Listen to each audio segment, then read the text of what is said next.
Hi, I'm Dan Heber, and this is the lecture video to accompany the reading assignment and the listening assignment on Daniel Dennett's thoughts on free will.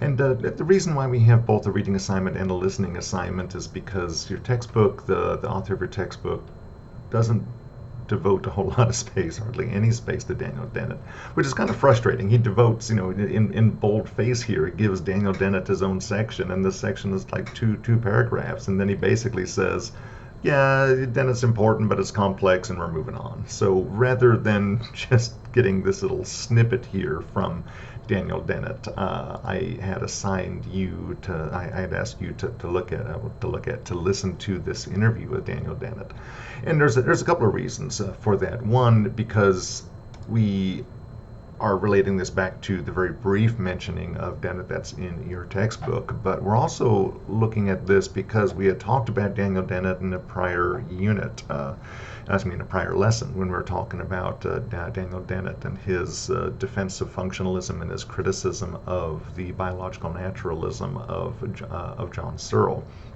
And so we're going to be sort of, returning to his type of analysis and see how what Dennett said about functionalism sort of dovetails with his analysis of free will. And before I get into this, I want to review a little bit and place our discussion in terms of what we already talked about, Baron Dolbach, and what we're going to be talking about, Jean-Paul Sartre. So in the previous lecture video, we talked about, I talked about, you listened to, and listened to the lecture video about the reading assignments that related to Baron Dolbach and his theory, which goes by the name of hard determinism. So we saw with Dolbach, he accepted determinism, meaning that, Dolbach says that you are just, a physical thing, that inhabits a physical universe that is governed by physical causal law. And because you are existing in that deterministic environment, there is no free will, right? The cloud doesn't rain because it wants to rain. Under a certain set of conditions, there will be these forces which dictate and determine what happens to the cloud. So it's not raining because it wants to rain. It's not willing the rain, right?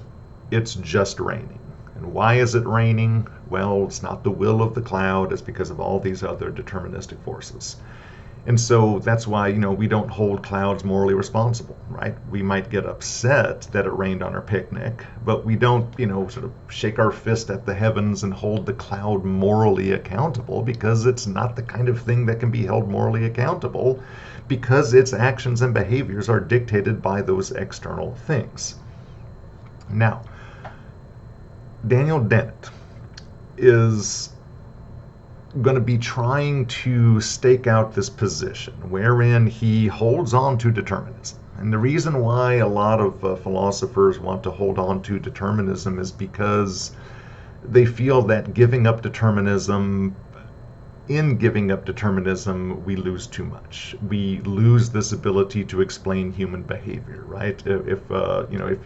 If you want to think that there is such a thing as a science of psychology, that we can actually figure out why human beings do the things that they do, then you're going to have to accept a version of determinism. Otherwise, you're just abandoning the idea that we can figure out human behavior at all.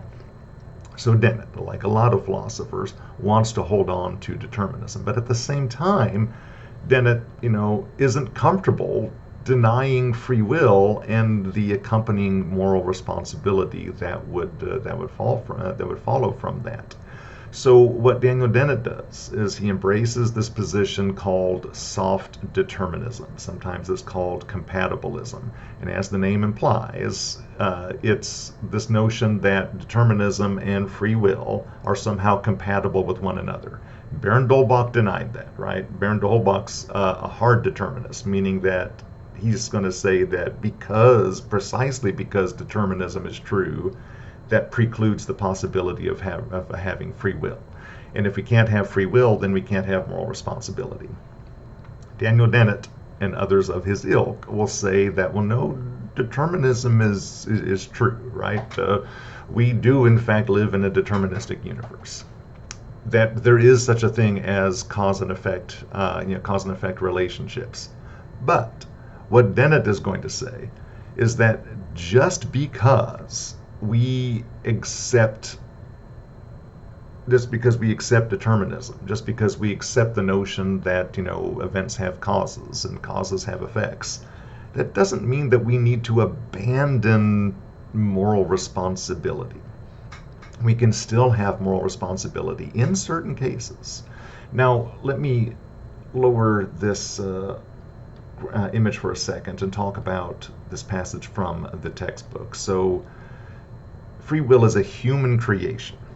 So what Dennett means there, going back to what he said about functionalism, remember what a functionalist, and I will mention here that I think I've mentioned it previously, that Dennett does not identify as a functionalist. Dennett identifies as an adherent of the heterophenomenological method, which is annoying to everyone that's ever read Dennett because he's clearly a functionalist. He just refuses to adopt that language. So remember what the functionalist says. A functionalist says that, mental states, the mind, is determined not by a kind of stuff. That's Descartes in his version of dualism, right? The functionalist says that the mind, mental events, mental states, are mental states in terms of whatever the function is. So if something functions the way that an entity with a mind would function, then you have to say that it is a mind. So with that, with the reminder of what Dennett had to say about the mind, let's get into this. Free will is a human creation. So just as, let me go back and read this. He says, free will is real. Reading from this pink highlighted passage here. But it is not a pre-existing feature of our existence, like the law of gravity. So the law of gravity is real, right? Gravity is real. And, gravity is real precisely because it is a feature of brute matter. So it's there, it's in the world, and we inhabit that world alongside this thing that already exists. Free will is different. It's still real, he says, but it's not that pre-existing feature of our existence, like the law of gravity. It is also not what tradition declares it to be, a godlike power to exempt oneself from the causal fabric of the physical world, right? So there he's pushing back against a deterministic aspect of it. He's saying that there are certain things that absolutely are the result of this causal framework, right? But not all human actions and events can be so described. He says it is an evolved creation of human activity and beliefs.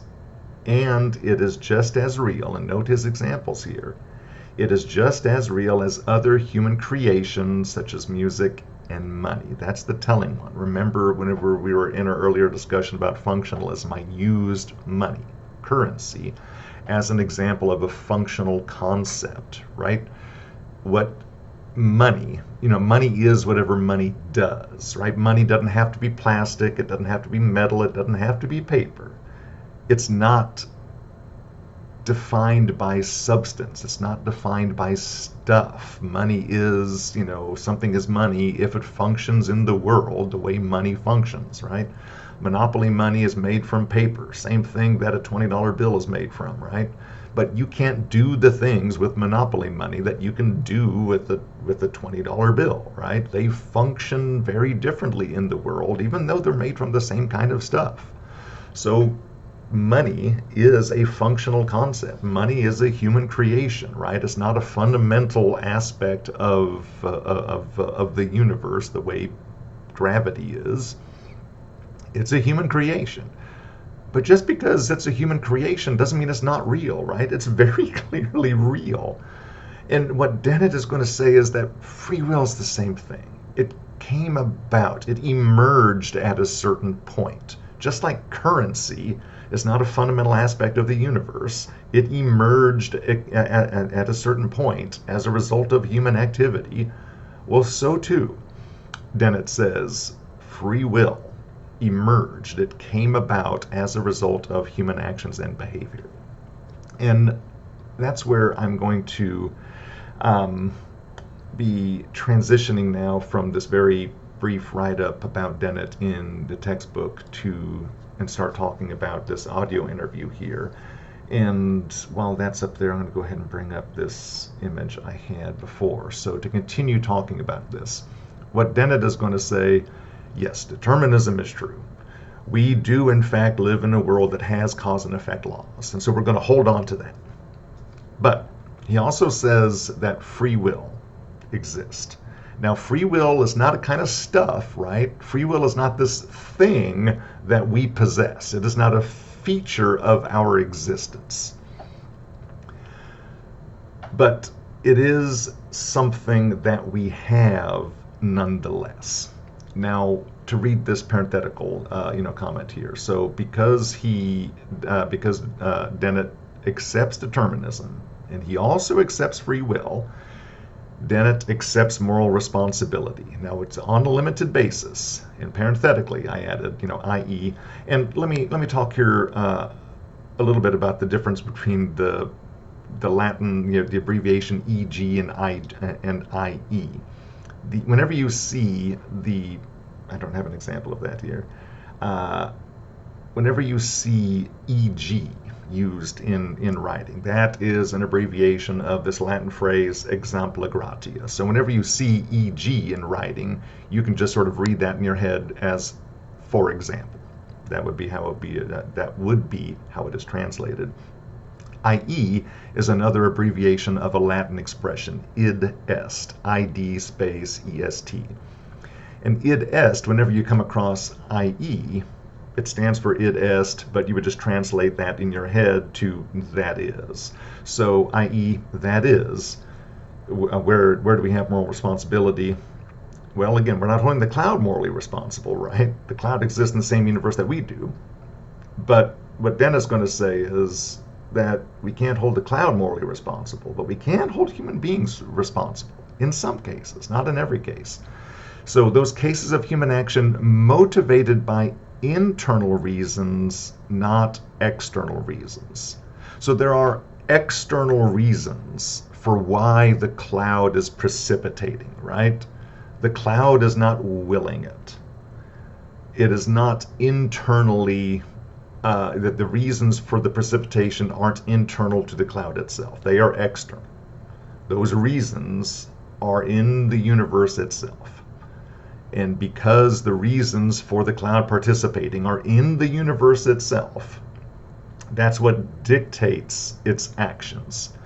The cloud, under a very specific set of circumstances, just can't help but precipitate. Humans are different, right? Some human actions and behavior can be the result of external reasons and motivations, but not all of them are. Some human actions and behavior are the result of internal reasons, and in those cases, we can hold people morally accountable. So we can still hold on to the deterministic nature of the universe without abandoning moral responsibility. So this is what Dennett is after. So a couple of examples here. The drunk driver. A drunk driver that kills somebody as a result of driving drunk. Notice that we hold that person morally accountable. If we went the route of Dolbach, say, well, there's a reason, there's a cause for why this person was impaired. Why was that person impaired? Well, they were drunk. Well, there you go, there's a cause. And where we have causal law, we don't have free will, so therefore we can't hold the drunk driver morally responsible for their action. Well, what Dennett's going to say is, well, that's ridiculous, right? Just because we can explain through a causal framework why somebody was inebriated, that doesn't mean that we can't hold them morally accountable for their actions, right? We can still hold them morally accountable for their actions because they were the ones who decided to drink, right? That's the basis of the moral evaluation. So it's not as if somebody, put a gun to that person's head, the proverbial gun to the person's head, and forced them to get drunk and then forced them behind the wheel of a car, right? If that would have occurred, right, the situation might be different. So I'll use this other example, the example of a bank manager, specifically the example of a bank manager who opens the bank vault under threat of violence. So somebody's robbing the bank, put the gun to the bank manager's head and say, I want you to open this vault door. And the bank manager does it. Notice that it doesn't really make any sense to say that that's a free action on behalf of the bank manager. Sure, she's the one that's reaching over and opening the bank vault. But just because she's doing that doesn't mean that it's a free action, right? Going back to this distinction between internal reasons and external reasons. In the case I'm describing, where, there's a gun to the bank manager's head and the manager opens the vault, well, that's an external reason. The bank manager is not opening the vault because she wants to open the vault. She's opening the vault because the robber wants the vault opened. And so that's why we don't hold the bank manager responsible, morally responsible in that case. We hold the bank robber morally responsible in that case. Now, if the situation were different, if the situation was that the bank manager is friends with the person robbing the bank and had planned it together, well, now the distinction is between the external reasons and internal reasons is evident there, right? If the bank manager is opening the vault because they want a split in the take, well, now they're being motivated by this internal reason, not the external reason. So, there's a difference between somebody who is, opening the bank vault because they're forced to, because they're compelled to do so under threat of violence, and opening the bank vault because they want in on the action. One's internal, one's external. Now, why is this important for Dennett? Remember that in that audio interview, Dennett spent a lot of time talking about what he called the intentional stance. So let's go back to our previous discussion of what Dennett was saying on the topic of the philosophy of mind. Remember what a philosopher means whenever they speak of intentionality. They're not talking about just doing something on purpose. Intentionality is referring to a feature of mind, that mental states are about something. You don't just think in the abstract, right? You think about your plans for the upcoming weekend, right? So it's that aboutness. Your thoughts are directed toward something. You don't just want in the abstract. You don't just desire in the abstract. You want something, right? You desire something. So that's, thoughts, desires, wants, hopes. All of those are examples of intentional states. You don't just hope. You hope for something, right? You don't hope in the abstract. You hope that your, grandparents' cancer goes into remission, right? It's directed. Your hopes are directed to something. That's what we mean by intentionality. And so for Dennett, agency, what he means by agency is human agency, defined in terms of an intentional state, is the key to moral responsibility. So let's go back and look at another example that we had talked about previously. In terms of functionalism, what the functionalist is going to say is, the computer knows how to play chess, right? Dennett is in that position. What Dennett's going to say is, well, very clearly, the computer knows how to play chess. And how do I know that the computer knows how to play chess? The same way I know that a human being knows how to play chess, right? They're behaving in the world the way that an entity who understands and knows the game of chess would, in fact, function. Now, Notice that whenever we talk about the intentional stance, whenever we talk about the intentionality of the computer, it's certainly not the same kind of intentionality that human beings possess, fully fledged adult human beings possess, right? Because I'll use another example here. There's a picture of my grandson and my dog. So remember that Descartes' going to say that dogs don't have desires, they don't have wants, they don't have feelings. He's going to be denying intentionality, in other words. He's going to say dogs don't have intentional states because intentional states are mental states, and dogs and the dogs do not possess mentality according to Descartes. And what the functionalist is going to say is, well, of course a dog possesses mentality, right? What the functionalist is going to say is that, talking about my dog specifically here, Georgia, she wants to chase the ball. My dog, Georgia, desires to chase the ball. So she's in that intentional state. She's not just desiring in the abstract. She's not just wanting in the abstract. She's wanting something. Her wants and desires are directed towards something, the ball. Now, clearly, whenever I talk about my dog's mental states, that in particular here, this intentional state of wanting something, of desiring something, it's not the kind of intentional state that you or I would have, right? You and I are capable of having these very complex wants and desires. You can have, a 7-year plan. You want something in the future, and you can, form this 7-year long plan that is directed, that is about the attainment of this specific goal. My dog doesn't have a 5-year plan. My dog is not capable of, having that highly structured, goal in mind that she is taking these steps to achieving.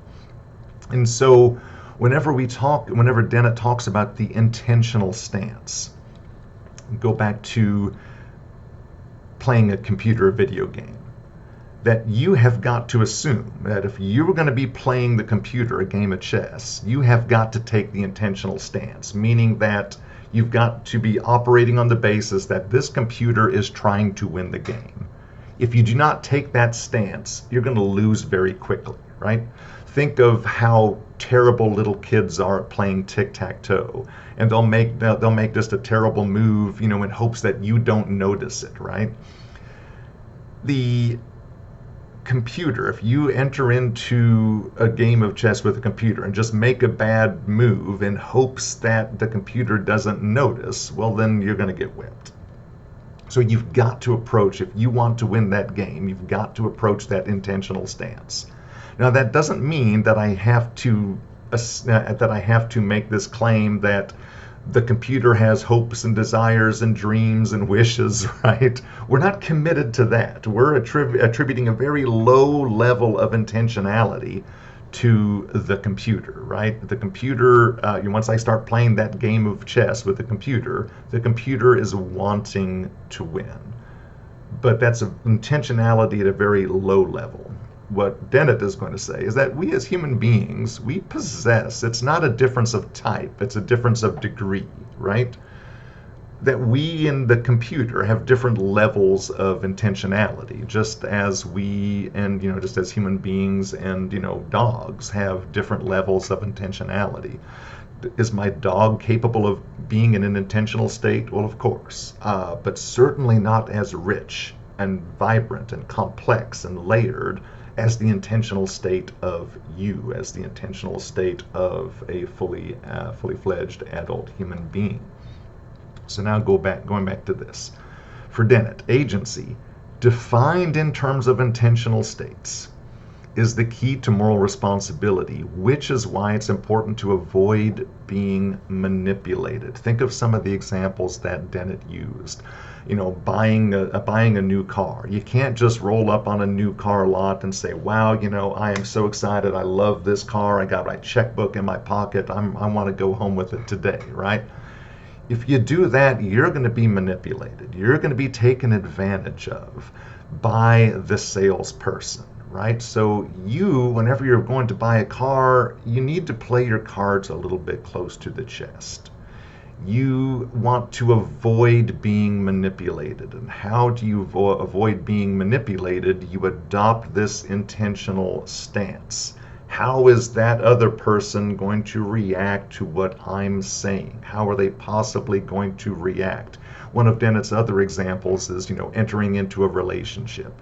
And he's describing like this, the early stages of a relationship. You cannot just go to this person and pledge undying love and affection to them, because you're going to be taken for a ride, right? That person is going to be taking advantage of you. You're going to find yourself in a situation where you're doing something not because you want to do it, but because the other person wants you to do it, right? So now we're going back here to this distinction between internal reasons, external reasons. External reasons, what someone else wants. Internal reason, what you want. So what makes agency important is that it is connecting to this notion of intentionality, and that's what allows us to have free will. And we need to protect our free will. We need to protect ourselves from being manipulated. And going back to the text, what Dennett says here, it says, and even more valuable, more valuable than music or money, right? Free will is even more valuable than that. From this evolutionary perspective, so what Dennett is doing is giving an explanation for why we have free will. It is to our evolutionary advantage to avoid being manipulated by others, right? It is to our advantage, it is to our evolutionary advantage to be in control of our own reasons, not to be not to be manipulated or controlled by someone else's desires. We want to be in charge of ourselves, but because we're in charge of ourselves, that's what gives us moral responsibility. So now let me bring up that graphic again. So we've talked about Bernd Holbach and we've talked about Dennett. What we're going to be talking about next time is Sartre and his existentialism. I'm being more careful with my language here, existential libertarianism, because existentialism writ large contains more than what philosophical libertarians are saying, because existentialism writ large contains a lot of a lot of thoughts and arguments about authenticity and facticity and transcendence, and embracing the absurd and all those types of topics that aren't considered important by philosophical libertarians. So we're looking at a version of libertarianism, philosophical libertarianism, not political libertarianism. That is existentialism. And so we saw how Dennett and compatibilists more generally want to hold on to determinism, while at the same time accepting free will. Well, Sartre is going to maintain that any allegiance, that if you accept any degree of determinism in the realm of human actions and behavior, that it opens the door to the complete denial of human freedom. Because think of how someone like Bernd Holbach would react to Daniel Dennett's argument. What Bernd Holbach would say is, well, the distinction between internal reasons and external reasons doesn't really matter, because the question would be, is like, well, why would somebody have a particular reason? Why is somebody having this particular want? Why does somebody have that particular desire, right? We don't choose our desires. We operate on the basis of our desires. And because we don't pick our desires, we act on them. But if I'm acting on the basis of a desire that I didn't choose, then in what sense is my action actually free? And so what Sartre is going to say is that the kind of distinction that Dennett is making here between internal reasons and external reasons just is going to dissolve, and we're going to end up back here with hard determinism and not being able to hold people morally accountable. But what Sartre is going to say is that moral accountability is important, right? We've got to hold on to moral accountability. And the only way we can hold on to moral accountability is to accept full and radical human freedom. And thus, we've got to reject determinism altogether. So that's what we're going to be talking about in the next video. So with all those things being said, I'm going to go ahead and bring this video to a close. I'll ask you to enjoy the rest of the day, and I'll see you in the next video.